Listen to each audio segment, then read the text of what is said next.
Morning dear students, welcome back to DPS English online class of 11th grade. In the previous classes we have completed our chapter first, patriotism. That was a poem and it was composed by Sir Walter Scott. Today we will go for the lesson third, My Mother. This chapter is written by Neeraj C. Chaudhary.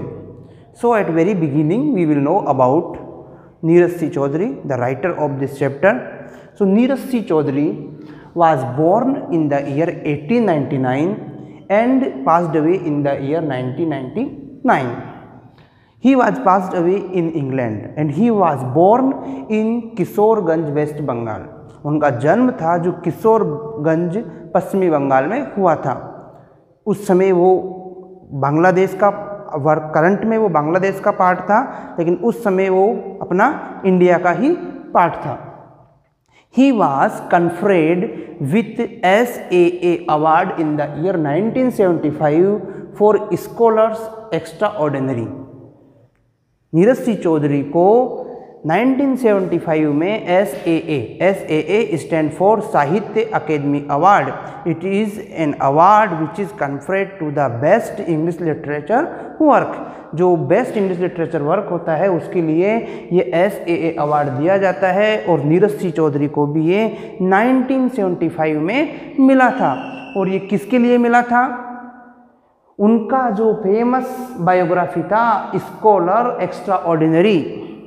ये एक biography था जो Frederick Max Muller के ऊपर लिखा हुआ था और उसके लिए इनको SAA अवार्ड दिया गया. हिज पेन नेम का मतलब होता है किसी का उपनाम या जिस नाम से वो अपने कंपोजिशंस लिखते हैं. तो उनका पेन नेम था बालाहक नंदी. नीरज सी चौधरी's pen name was Balahak Nandi and सोनी बरार चिट्टी. ये सोनी बरार जो चिट्टी है इसके नाम से वो लिखते थे. अर्थात उनकी बहुत सारी जो न्यूज़पेपर में उनका आर्टिकल आता था वो किसके नाम से आता था? सोनी बरार चिट्टी के नाम से आता था. अपना जो ये चैप्टर है माय मदर, ये इनकी ऑटोबायोग्राफी से लिया गया है और इनकी ऑटोबायोग्राफी है उसका नाम है the autobiography of an unknown Indian, the autobiography of Neeraj C Chaudhary which was published in the year 1951, जो कि 1951 में लिखी गई थी.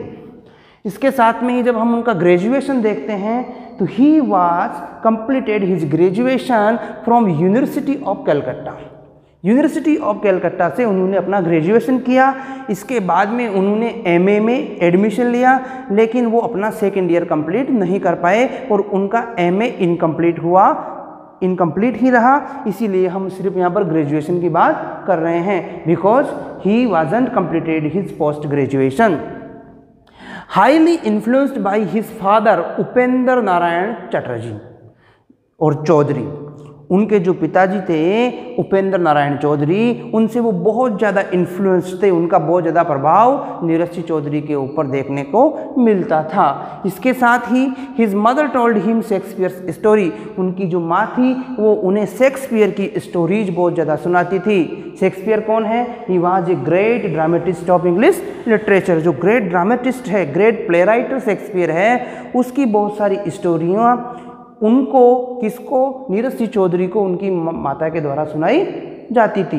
He worked A clerk in accountant department of the Indian army. उन्होंने इंडियन आर्मी है उसमें क्लर्क के रूप में, अकाउंटेंट के रूप में वर्क किया. इसके साथ में ही जो सुभाष चंद्र बोस थे उनके जो ब्रदर थे शरद चंद्र बोस, उनके वो पर्सनल असिस्टेंट भी रहे. Notable works: The autobiography of an unknown Indian. It is very famous work of Neeraj C. Chaudhary. It was published in the year 1951.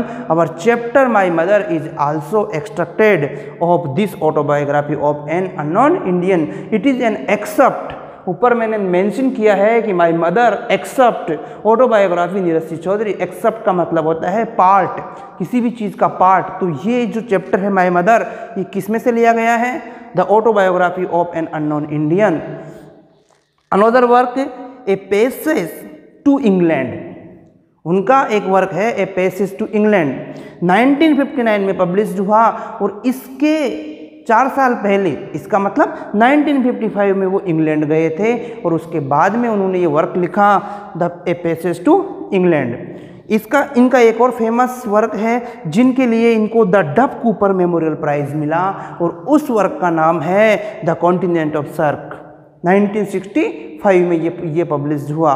तो अब हम now we will go for our chapters brief summary of my mother. My Mother is an excerpt from the autobiography of Neeraj Singh Chaudhary. ये नीरज सिंह चौधरी का एक हिस्सा है। Here he lays stress on the distinctive features and convictions of his mother, who is unlike average Indian mothers. यहाँ वो ये बताते हैं कि उनकी माता जी की क्या क्या खासियत थी, क्या क्या उनमें विशेषताएं थी जो कि एवरेज सामान्य भारतीय माताओं में नहीं होती है। She is no way a suitable match for his father. वो उनके पिताजी के लिए एक उपयुक्त साथी नहीं थी। For being a complete contrast to appearance, temperament and outlook, क्योंकि वो उनसे अपीयरेंस में, देखने में, टेम्परामेंट, उनके मिजाज में वगैरह में वो एकदम विरुद्ध थी। On the one hand mother is slight and fragile, एक तरफ तो माँ दुबली पतली कमजोर थी। On the other father is robust, जबकि पापा हष्ट-पुष्ट स्वस्थ थे। Similarly mother's face is as responsive, माँ का फेस जो था वो बहुत ज़्यादा रिस्पॉन्सिव था, लाइवली था, जीवंत था।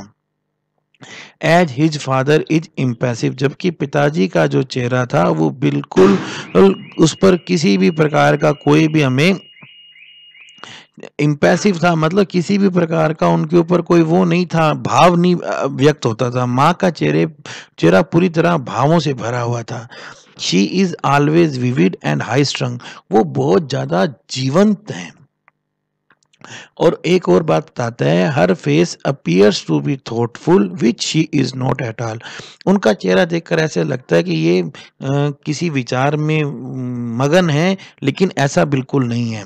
शी इज नॉट हैंडसम नहीं है। Her forehead is well shaped, उनका माथा बहुत अच्छा सा बना हुआ है। Her face is oval and broad, उनका चेहरा गोल है और चौड़ा है। हर आईज आर लार्ज, उनकी आंखें बड़ी हैं। And nose very regular and prominent, और उनकी नाक बहुत ही सामान्य और बहुत ही शानदार नाक है। लिप्स वेल कट, अच्छे होंठ हैं। Her chin is remarkable for being neatly shaped, उनकी जो ठोडी है वो भी बहुत बढ़िया सी है but not pretty enough for the upper part, लेकिन उनका जो बाकी हिस्सा है उसके मुकाबले ज़्यादा सुंदर नहीं है। ऑन दी होल, पूरी तरह से देखने पर ऐसा लगता है, her feature give an impression of unsleeping alertness and inexhaustible animation, उनके पूरा देखने पर हमें ऐसा लगता है कि उनके जो फीचर ये बताते हैं कि ये लेडीज जो हैं कभी भी सोती नहीं, हमेशा अलर्ट रहती हैं और इनके अंदर बहुत ज़्यादा एनिमेशन है। इनएग्जॉस्टेबल, कभी भी वो ख़त्म नहीं होता है, वो इनमें बहुत ज़्यादा एनर्जी है। हर अपीयरेंस इज ऑलवेज डिसेप्टिव, उनकी जो अपीयरेंस है, जो उनका है, वो हमेशा धोखा देती है। Because it does not show what she is, क्योंकि इस अपीयरेंस से हमें ये नहीं पता चलता कि वो हैं क्या। Her moral convictions are very strong, उनकी जो नैतिक मान्यताएं हैं वो बहुत ज़्यादा ऊंची हैं। She is always phonetic over the question of right and wrong, वो सही और गलत के प्रश्न पर हमेशा बहुत ज़्यादा ध्यान देती हैं। शी इज़ इनटॉलरेंट ऑफ डेमोन्स्ट्रेटिवनेस, वो दिखावे को बिल्कुल भी स्वीकार नहीं करती हैं। She hardly conceals her emotions, वो कभी भी अपने उनके जो इमोशंस हैं, जो उनके अंदर उनके जो संवेग हैं, जो उनकी भावनाएं हैं, उन्हें कभी भी छुपाती नहीं है। She get excited very soon, बहुत जल्दी एक्साइट हो जाती हैं, उत्तेजित हो जाती हैं। But she has the capacity unlike an average Indian mother to control herself without being panicky, पर हालांकि वो बहुत ज़्यादा उत्तेजित हो जाती हैं, पर उनमें एक ऐसी क्षमता है जो कि आम भारतीय माता में नहीं होती है कि वो अपने आप को कंट्रोल कर, अपने आप को को बिना किसी टेंशन के नियंत्रण में कर लेती हैं। The luxury of self pity as well as sympathy is severely at control in her house. उनके घर में कोई भी बंदा अपने आप को सेल्फ पिटी नहीं कर सकता है, अपने आप को दुखी नहीं दिखा सकता है, और सिंपैथी सहानुभूति जो है ये जो क्योंकि आप लाइन से देख सकते हैं लग्जरी है ये, तो उनके घर में ये पूरी तरह से बहुत जबरदस्त उन्होंने कंट्रोल कर रखा है। अभी कोई भी अपने घर में अपने आप को दुखी नहीं दिखाएगा, किसी को सहानुभूति नहीं दिखाएगा। She does not like the faults of character like falsehood, dishonesty, moral cowardice and meanness. चरित्र की जो कमियां हैं जैसे कि झूठ बोलना, बेईमानी करना, मॉरल कोवार्डिनेस, नैतिकता से कमजोर नैतिकता, और मीननेस घटियापन, उन्हें जो चरित्र की कमियां वो बिल्कुल पसंद नहीं करती हैं। शी कंडम्स वाइस, वो बुराइयों का विरोध करती है, and despise the tactic acceptance of an advantage, और उन्हें यह भी पसंद नहीं है कि कोई बंदा किसी चीज का बेवजह फायदा उठाए, कोई एडवांटेज ले ले नहीं।